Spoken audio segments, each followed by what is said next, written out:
আহি পালে অসম বিধানসভাৰ নিৰ্বাচন। অহা 9 এপ্ৰিলত বেলট বাকচত ভাগ্যবন্দী হ'ব প্ৰাৰ্থীসকলৰ। এতিয়া ভোটাৰসকলৰ মাজত নিৰ্বাচন প্ৰচাৰ কৰা পৰিলক্ষিত হৈছে প্ৰাৰ্থীসকলৰ। আজিৰ পৰা গোলাঘাট সমষ্টিৰ বিধায়িকা অজন্তা নেওগে আৰম্ভ কৰিছে নিৰ্বাচনী প্ৰচাৰ।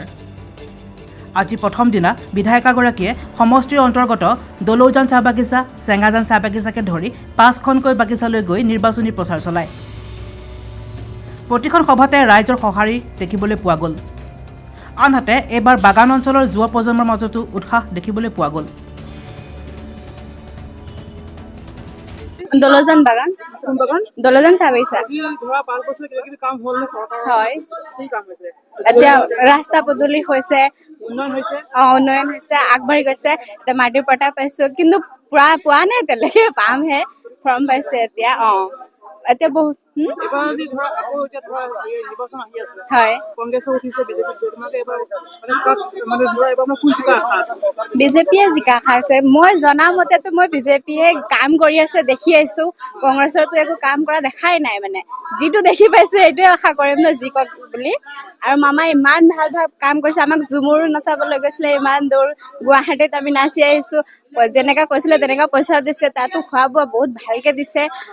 আৰু মানে তেতিয়াই মানে বহুত যি হলেও পইচা দিছে, গোটৰো পইচা দিছে বহুত।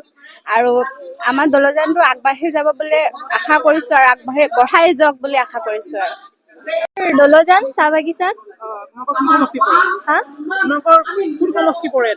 এইটো গোলাঘাট সমষ্টি পৰে। মানে ভালে লাগিছে। বহুত ধৰণৰ বহুত সমস্যা, মানে আদিবাসী মানে বাগানী কেইটাক বহুত সহায় কৰিছে। এটি কলি দুটি পাতা চেক দিছে। তাৰপিছত মহিলা কেইটাক 10,000 মানে চেক দিছে। বহুত ভাল লাগিছে যে মামাই আৰু বিজেপিয়ে জিকিব বুলি আশা কৰিছো। আমাৰ ইয়াত আগত ৰাস্তা বেয়া আছিলে, ৰাস্তা ভাল কৰি দিছে। তাৰপিছত মানে স্কুল দিছে। সেইটো কাৰণে বহুত ভাল লাগিছে যে বিজেপিয়ে ইমান আগুৱাই নিছে মানে চাহ বাগিচাবোৰক। সেইটোৱে বহুত ভাল লাগিছে। আৰু যাতে যে আগলৈ আগুৱাই নিয়ে সেইটোৱে। নমস্কাৰ, মোৰ নাম শ্ৰীমতী কৃষ্ণা কেৰিয়া। ঠিকে হৈছে। বাইদেউ হ'ব। চেঙাজান। কোনটো সমষ্টি এইটো? গোলাঘাট। এবাৰ এতিয়া মানে কাৰ আশা আছে? চৰকাৰ ঘৰটো কাৰ আশা আছে? মামা ঘৰটো ক'ত? চেঙাজান চাহ বাগিচা। চেঙাজান চাহ বাগিচা। এতিয়া এবাৰ মানে কাৰ চৰকাৰ হোৱাটো আশা আছে? যি পাইছো তাকে দিম। যি পাইছে। আজি স্বাধীনতাৰ ৭৭ বছৰ পাৰ হৈছে, আৰু প্ৰথমবাৰৰ বাবে চাহ বাগিচাৰ লোকসকলে তেওঁলোকেও যে তেওঁলোকৰো এটা মানে সন্মান আছে, তেওঁলোকৰ যে এটা আত্ম অভিমান আছে, এইখিনি স্বাভিমান আছে, বুজি পাইছে। কাৰণ চৰকাৰখনে যিখিনি যোৱা সময়ছোৱা কাম কৰিলে, বিশেষভাৱে চাহ জনগোষ্ঠীৰ কাৰণে যিটো ভূমি পট্টা দিলে বাগান বিলাকত, সেইটো ভাবিছো সকলোকে ডাঙৰ এটা তেওঁলোকৰ অধিকাৰ। বহুদিন বঞ্চিত হৈ আছিলে, তেওঁলোকৰ নিজা এডোখৰ মাটি নাই, অঘৰীভাৱে থাকে, বাগিচাৰ মানুহৰ মানে তেওঁলোকৰ মালিকৰ অধীনত থাকে। সেইটোৱে তেওঁলোকক আচলতে খুলি খাইছিলে।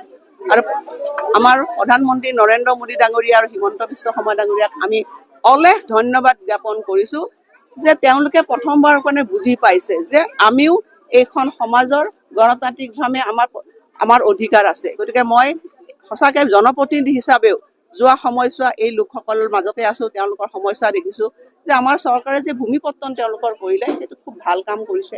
আৰু লগতে চাহ বাগিচাত স্কুল স্থাপন কৰিছে, বিদ্যালয় স্থাপন কৰিছে। মুখ্যমন্ত্ৰী ডাঙৰীয়াক অনুৰোধ জনাম, আহিব লগা সময়ছোৱা চাহ বাগিচাত আমি কলেজো স্থাপন কৰিব লাগে। পঢ়া শুনা শিক্ষা ব্যৱস্থা আৰু অধিক মানে উন্নত হ'ব লাগে।